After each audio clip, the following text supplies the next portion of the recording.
There are times where everybody feels a certain way about a draft prospect, and they're all vindicated and validated, whether that he's going to be a super stud or he's going to be a super dud.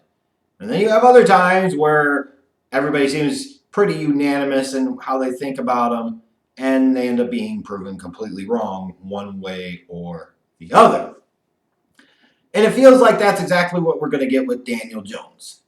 Because I think the vast majority of people thought it was ridiculous that he was taken 6th overall in the draft. He was the second quarterback taken. And of all teams, it was the New York Giants that ended up taking him. And I get it. In a way, I certainly do. And I was both surprised and totally not surprised that Daniel Jones ended up being a top 10 pick in this draft. It just makes sense. Like, I could anticipate it. I could see it. I could sense it. I could see some of the traits and characteristics combined with the coach that he played under in Cutcliffe and that system. And I could see some teams making a comparison to an Eli Manning, or maybe other teams would reach a little more and say somebody like a Carson Wentz. And ultimately, it only takes one team to fall in love with the guy. And you had to figure with Daniel Jones, there was going to be one team somewhere picking in the top 10 that was absolutely going to fall in love with him and take him. And I'm not that surprised it was the New York Giants. But when I look at Daniel Jones on film, here are the good things that I see. He's got really good size for the position. He could probably use a little bit of muscle on him, but he's a legit 6'4", 6'5", 220 plus pounds. Doesn't need to put a ton of weight on, just a little bit of man strength. Make an illegitimate kid or two, and there comes your 10 to 15 pounds of muscle that you freaking need. You get that dad weight, if you know what I mean. But good kind of prototype-ish size for the position. Better than you would expect type of athlete. Like, he will surprise you, which is code for he's a white guy. But in general, like, he's a good athlete with fluid movement skills. He can get his feet moving quickly. He's smooth rolling out. He runs physically with some speed. Like, he is a guy that you can actually design some plays for as a runner. It's not just emergency yardage that he's always going to have to get. You can use him in your RPOs. You could use him just on some design quarterback runs, and he can actually get some yards. When I look at him as well, his arm strength is okay. It's not spectacular. He could get decent zip on short and intermediate throws. So you got size, you got athleticism, you got functional arm strength. Again, not great. I think Kyler Murray's arm is a little bit better. Daniel Jones is slightly above average arm strength, and that's okay. I've also seen him be able to go through his progressions, like work through the entire field, go first option, second option, third option, come back. I've seen him be able to see the first read, hit the second read, and then when it's not there, come back maybe to the first read or hit the check down. Like, he's shown that ability to be able to move through his reads. Mechanically, you could tell that he comes from under Cutcliffe, because he's pretty solid mechanically. He squares his shoulders really well, especially when he's throwing on the move. He's got his lower body actually being utilized in his throwing motion. He shifts his weight and distributes his weight appropriately. He actually follows through with his entire body. He holds the ball in a compact, athletic position. It's not all loosey-goosey away from his body. Mechanically, he's really sound. And you have some teams that really love quarterbacks that are efficient and smooth and solid mechanically, and Daniel Jones most certainly fits that bill. And he's a tough guy. It's not like he was surrounded with overwhelming talent at Duke. He took some big hits, he took some hard hits, and for the most part, he made it. He survived. But man, like, it is crazy in quarterback desperate league like the NFL, how certain guys just shoot up the draft board when they've got so many flaws to them. So many flaws to them. Like, again, when I talked about in the Kyler Murray scouting report, is even if they grade one place, what are those traits or characteristics that you could latch onto and say, if you maximize that and you improve some other areas, they can vastly outplay their true draft grading. In Kyler Murray, I'm like, outside of the mobility, what is that other real special trait or characteristic that he has? To me, though, when I look at Daniel Jones, I see a guy with even more flaws in his game and just some overall general questions without any one real true trait or characteristic that makes me say, my God, this guy's got it. The hell with where I've got him graded. You talk about the arm strength. It's okay, but it's not great. It's just okay. His accuracy, I would say on the deep ball, his deep ball touch is outstanding. That is great.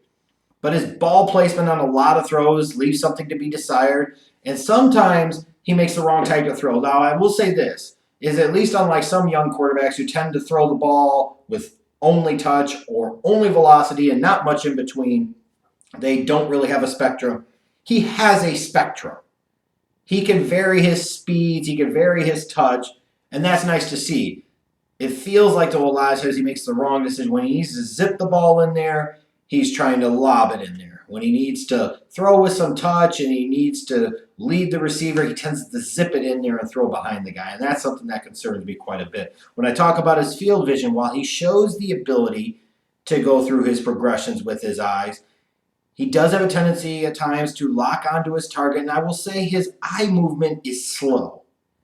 It's like it takes him a second to register what he's seeing, to understand and grasp what he's reading, and to be able to move off of that option to the next one. So yes, he sits there and is able to go through his reads, but it's kind of one of these things where it's option 1.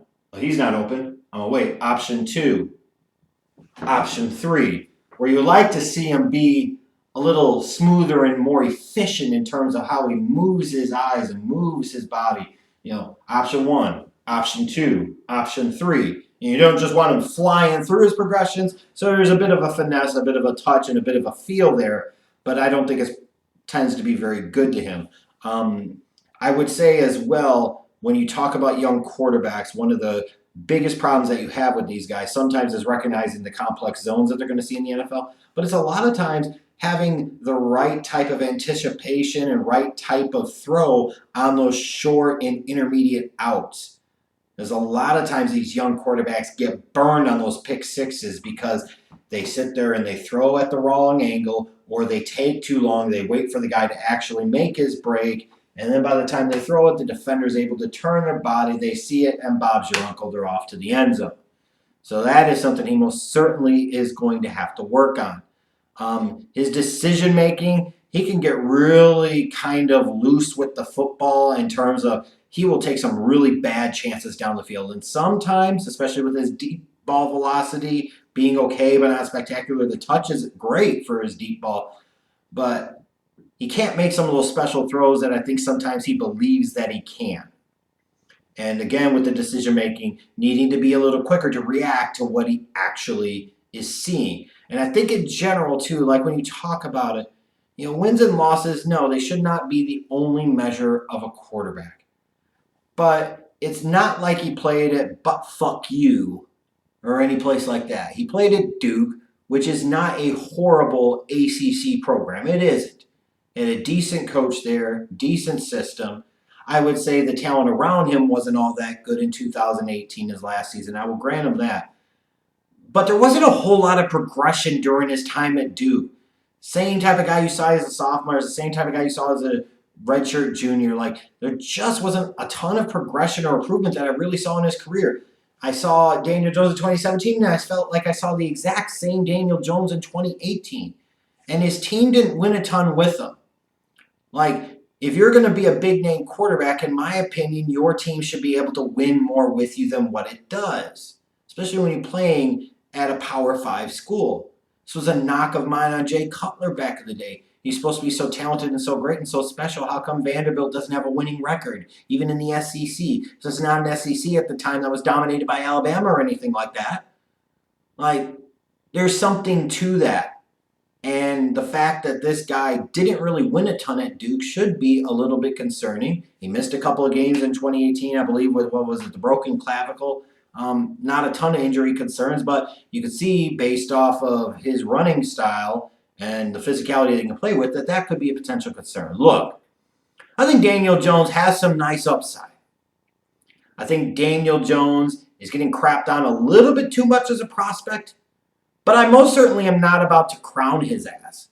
Like, I would put a second to third round grade on him, and if I was taking him in round 1, whereas I said with Kyler Murray, I'd feel a lot better taking him somewhere between 16 to 30 or 16 to 32. With Daniel Jones, it is like pick 26 to 32, if that. And I'm only doing that because I want him for that extra year on his rookie deal. He has plenty of issues. plenty of flaws, and it's going to take time. While you might like to see him in New York play right away, there's also that concern of if you throw him into the fire right away, what happens if he lays an egg and is a disaster? Because again, what is this truly special trait that he can lean upon? And I don't know if he really has one. Early on in the preseason, some people have been impressed, but you still see the issue in terms of ball security, being a little loose with the football. He had a couple of fumbles against the Bears. A lot of the throws that they had were shorter type of safe, conservative passes. Not that that's a bad thing when you're trying to build and establish a guy's confidence and rhythm, but at some point in time, you got to be able to go down the field more. There's just something missing about Daniel Jones. He's one of those things like you look at the package and you feel like he should be a whole lot more, like a Blaine Gabbert, like a Blake Bortles. And ultimately, he just isn't. And when I see him, that is kind of who he reminds me of a little bit, is Blake Bortles or Blaine Gabbert. And we know how that went for the Jaguars. Sorry, Giants fans, he might pan out, but I wouldn't get my hopes up too high. That's all I'm saying.